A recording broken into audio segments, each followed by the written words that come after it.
ರಾಜಕೀಯದ ಬೆಳವಣಿಗೆಗಳಾಗಿದ್ದಾವೆ. ಅದಕ್ಕೂ ಒಂದು ಕಾಲ ಬರುತ್ತೆ, ಅದಕ್ಕೂ ಕಾಲ ಬರುತ್ತೆ. ನನಗೆ ನೋವೆಲ್ಲ ಆಯಿತು ನನ್ನ ಕುಟುಂಬದ ಬಗ್ಗೆ. ಇವತ್ತೇನು ನಡೀತಾ ಇದೆ ಪಾಪ, ನಾನು ಕುಟುಂಬ ಅಂತ ಹೇಳಿದ್ರೆ, ನಾನು ಕುಟುಂಬ ಅಂದರೆ ನಾನು ನಿಖಿಲ್ ಅನಿತಾ ಅಂತ ಹೇಳಿದೆ ಅಂತೇಳಿ ಅದಕ್ಕೂ ಪ್ರಚಾರ ನಡೆದೋಯ್ತು. ನಮ್ಮ ಕುಟುಂಬದಲ್ಲಿ ನಾವು ಬೇರೆ ಇದ್ದೇವೆ, ಎಲ್ಲರ ಅವ್ರವ್ರ ವ್ಯವಹಾರ ಅವ್ರು ಮಾಡ್ಕೊತಾರೆ. ಆ ಹಿನ್ನೆಲೆಯಲ್ಲಿ ಹೇಳಿದ್ರೆ ಅದಕ್ಕೂ ನನ್ನ ಮೇಲೆ ಟೀಕೆ ಮಾಡಿದ್ರು.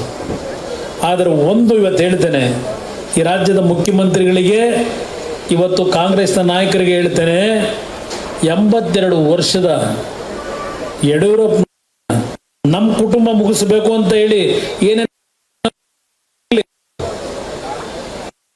ಮಾಡ್ತೀವಿ ನಾವು, ಎದುರಿ ಪಲಾಯನವಾದ ಮಾಡಲ್ಲ. ಮಾಡಿದ್ರಿ ನಿಮ್ಮ ಉಪಯೋಗ ಪಡಿಸಿಕೊಂಡು ನಿಮ್ಮ ಮಂತ್ರಿಗಳು, ನಿಮ್ಮ ಪೊಲೀಸ್ ಅಧಿಕಾರಿಗಳನ್ನ ಯಾವ ರೀತಿ ನೀವು ದುರುಪಯೋಗ ಪಡಿಸ್ಕೊತಾ ಇದ್ದೀರಿ, ಅದೆಲ್ಲ ಒಂದು ಭಾಗ ಇರಲಿ, ಕಾನೂನು ತೀರ್ಮಾನ ಮಾಡಲಿ ಅದನ್ನು. ಆದರೆ ನನಗೆ ನೋವಾಗಿದ್ದು ನಿನ್ನೆ ದಿನ,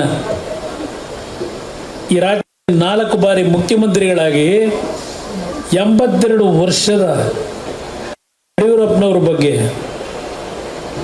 ಯಾವ ಕುತಂತ್ರ ನಡೆಸ್ಕೊಂಡು ನೀವು ಅರೆಸ್ಟ್ ಮಾಡಬೇಕು ಅಂತೇಳಿ ಅವ್ರ ಮೇಲೆ ಕೈ ಹಾಕಿದ್ದೀರಿ. ದೇವೇಗೌಡರ ಕುಟುಂಬ ಮುಗಿಸಾಯಿತು, ಈಗ ಯಡಿಯೂರಪ್ಪ ಕುಟುಂಬನೂ ಮುಗಿಸೋಣ ಅಂತಕ್ಕಂಥದ್ದು ನಿಮ್ಮ ಈ ಕುತಂತ್ರ ಇದೆಯಲ್ಲ. ಮುಂದಿನ ದಿನ ಈ ರಾಜ್ಯದಲ್ಲಿ ಕಾಂಗ್ರೆಸ್ಸು ಸಂಪೂರ್ಣ ಸರ್ವನಾಶ ಆಗೋದನ್ನ ಯಾರು ತಪ್ಪಿಸ್ಲಿಕ್ಕೆ ಸಾಧ್ಯ ಇಲ್ಲ.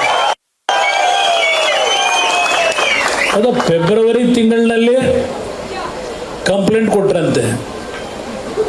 ಫೆಬ್ರವರಿ ತಿಂಗಳಿನಲ್ಲಿ ಆ ಕೇಸ್ನಲ್ಲಿ ಆ ರೀತಿ ಆಗಿದ್ರೆ ಈ 3 ತಿಂಗಳು ಯಾತಕ್ಕೆ ಅವ್ರನ್ನ ಟಚ್ ಮಾಡಲಿಲ್ಲ ನೀವು? 4 ತಿಂಗಳು ಯಾಕೆ ನೀವು ಟಚ್ ಮಾಡಲಿಲ್ಲ ಯಡಿಯೂರಪ್ಪನವ್ರನ್ನ? ಆ ಕೇಸ್ನಲ್ಲಿ ಯಾವುದೋ ನಮ್ಮ ಮುರುಘರಾಜೇಂದ್ರ ಒಂದು ಪ್ರಕರಣ ಆಯಿತು, 24 ಗಂಟೆಲಿ ಅರೆಸ್ಟ್ ಮಾಡಿದ್ರಿ.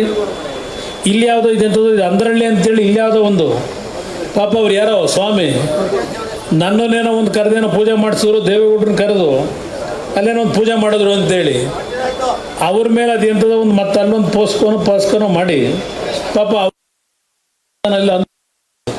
ಅವ್ರನ್ನ ತಗೊಂಡೋಗಿ ಅಲ್ಲೆಲ್ಲೋ 3 ತಿಂಗಳಾಯ್ತು 4 ತಿಂಗಳಾಯ್ತು ಗೊತ್ತಿಲ್ಲ ಅರೆಸ್ಟ್ ಮಾಡಿಟ್ಟು. ಈ ಕೇಸನ್ನ ನೀವು ಟಚ್ ಮಾಡಿದೆ. ಈಗ ನೀವು ಯಡಿಯೂರಪ್ಪನವರ ಹೆಸರನ್ನ ತಂದು ನಾನ್ ಬೇರಬಲ್ ವಾರೆಂಟು ಅಂತ ಹೇಳಿ ಕೈ ಹಾಕಿದ್ದೀರಲ್ಲ. ನಿಮ್ದೊಂದು ಇಲಾಖೆನ ಇದು, ನಿಮ್ಮ ಸರ್ಕಾರನ ಇದು, ನಿಮ್ಮ ಕಾನೂನು. 4 ತಿಂಗಳಿಂದ ಏನು ಮಾಡ್ತಾ ಇದ್ರಿ? ಇವತ್ತು ನಿಮಗೆ ಯಾವೊಂದು JDS BJPಯ ಮೈತ್ರಿಯಿಂದ ಈ ನಾಡಿನ ಜನತೆ ಇವತ್ತು ಕಾಂಗ್ರೆಸ್ನ ಮುಗಿಸ್ತಕ್ಕಂಥ ತೀರ್ಮಾನ ಮಾಡಿದ್ದಾರೆ. ಅವರು ತಿಳ್ಕೊಂಡಿದ್ದಾರೆ ಕಾಂಗ್ರೆಸ್ನವರು 9 ಸೀಟ್ ಗೆದ್ದಿದ್ದೀವಿ ಅಂತೇಳಿ. ಆ 9 ಸೀಟು ಅವ್ರ ಶ್ರಮದಲ್ಲಿ ಗೆದ್ದಿದ್ದಲ್ಲ, ಅದು